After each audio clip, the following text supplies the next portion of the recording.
Nima deysiz?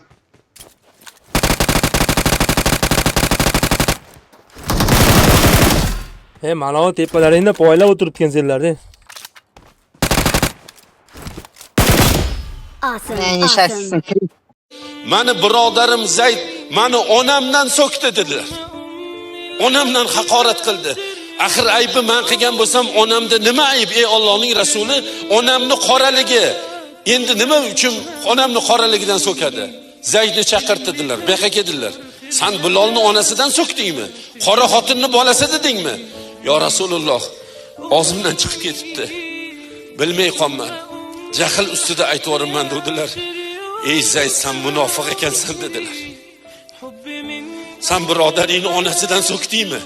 Ey, onasidan so'kayotganlar, birodarlar, munofiq bo'lasiz agar. Birov do'stingizni, oshnangizni onangni deb so'ksangiz munofiq bo'lasiz. Mana hukm Rasulullohning hukmi. Sen onasidan so'kkan bo'lsang, sen ey Zayd munofiq ekansan dedilar.